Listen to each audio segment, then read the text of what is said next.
king, I am not a god, I am Humpday. What's good, YouTube, and welcome to Tano. Previously in Warframe, I did for you a guide about Operation Belly of the Beast event, and you guys loved it. I highly recommend you go check it out if you didn't.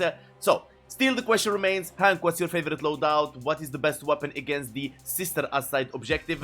And in this video, I will show you some of my best methods to take down Sister of Parvos in Belly of the Beast. Let's go.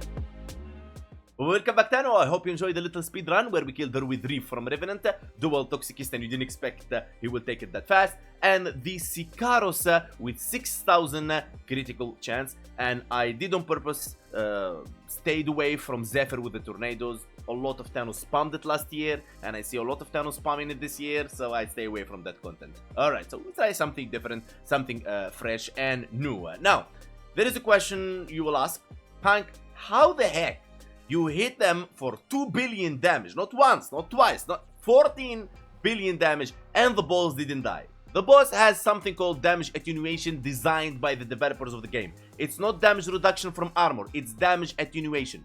In the meaning of, the bigger you hit, you will not kill them. They will die from dotting. Now, for example, this is the Hound. Look, I would be shooting him right now, and I would not even take the shield. Look how much damage is that. And the shield is not even down. Not because he has a high EHP, no, it's not that. It's because the game refuses the fact that this boss will die one shot. The code of the game. So it doesn't matter how much damage you throw, it will not kill it one shot. So how people killing it with Zephyr, for example, one shot, even before the boss is spawning? It's not one shot. It's a lot of shots going in the tornadoes that the game accepts. Same like the Archon Hunt when you one-shot it with Zephyr.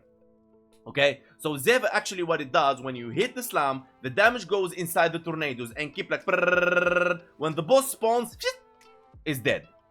So it applies to fire rate. So weapons with high critical damage, fire rate, multi-shot, like the Burston, the Soma, the Fenmore, the Latium, and so on and so on. A lot of builds on the channel, you can go check them out. Any weapon of those can actually take down the boss, land headshots. You can armor strip it with Uniro. Now I'll share with you the builds I used for the speedrun, and you guys can decide which one you want to go for. And we start with Revenant build, especially for Thanos who doesn't have any Incarnon weapons or anything like that. They just have Revenant. This one is for you. Throw there as many strength possible for the Reef to has like 100% and more health drain. And then on throw the Sister of Parvos, and then boom, use Reef on her, and she's pretty much dead 3 or 4 times, or 1-2 times, depends on the situation. Now remember, when there is more players in the team, the boss HP will be higher. That you need to keep in mind. Okay, that's pretty much it. Now when it comes to the dual Toxicist, this is the build I used. There you go, with Private Expel Corpus, and it works based on my testings against the Sister of Parvos with Innervate, critical damage, and so on. This is the evolutions. Boom, boom, and boom. Easy as that. Now, when it comes to, for example, if you want to use a slam weapon, here is an extra arca titron build. This is the one I use to take down all the Corpus enemies. Even the Sister of Parvos can die with this build, like 3 or 2 shots without Zephyr. Of course, with Zephyr, of course, she's pretty much dead. And then if you want to use my Sicaros with 6,000 critical chance, like I just did right about here.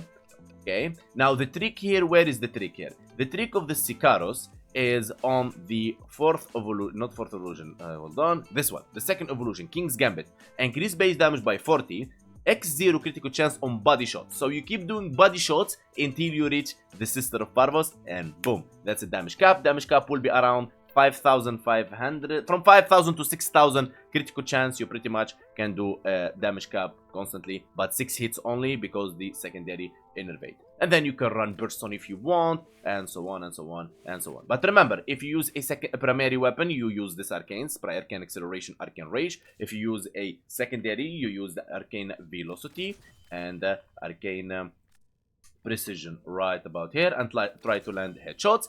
You can armor strip the enemy, the Sister of Parvos using Uniro. Okay, second ability, boom, boom, twice, and detonate, and you'll be good to go. And that's pretty much it. For companion, I use this Nautilus. This is the build here, and this is the Verglas Prime. If you don't have a Riven, you can run any weapon with 50% critical chance and higher, Vorklog, the laser rifle, etc., etc., until you get a Riven for Verglas. When it comes to Archon shards, if you're going for Slam, go for Violet Archon shards, of course.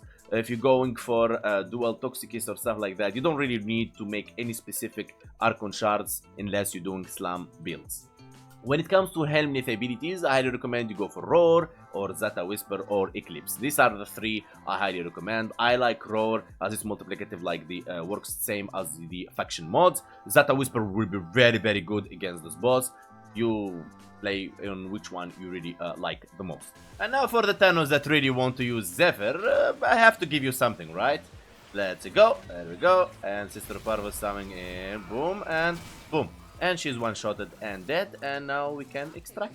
Simple as that. Now let me show you the build. Now, starting with the Archon shards, none. You can use the full purple shards if you want to and invest more on him. I'm preparing him for level cap builds anyway, so stay tuned for that video. Now, Ready Steel for extra combo multiplier, Near Anguish, Near Hatred for the Slam, Continuity for duration, Funnel Clouds for extra tornadoes, Transfer for strength and minus duration, Equilibrium to convert the energy pickups to health and health pickups to energy, Stretch for ability range, Rolling Guard for bad situation, Heat, and Eximus Jade green stuff, Primed Flow for energy max, and that's pretty much it. You can use Roar on the first ability, or Zeta Whisper, or Eclipse. This is what I recommend, honestly. Or you can use Wrathful Advance from Kullervo, if that's what you want, or Silence from Banshee for the Eximus units, especially if you're going solo runs and you cannot move a lot here and there. Uniro to Armor Strip, as always, but you can go even without Armor Stripping, but it's good to Armor Strip. The Arca Titron is the same build I showed earlier, and there you go, okay? Just try and prepare the Galvanized Reflex, the combo multiplier. Like, skip some enemies before she spawns. Don't keep spamming, slam and kill them all. Companion is the same, and that's it.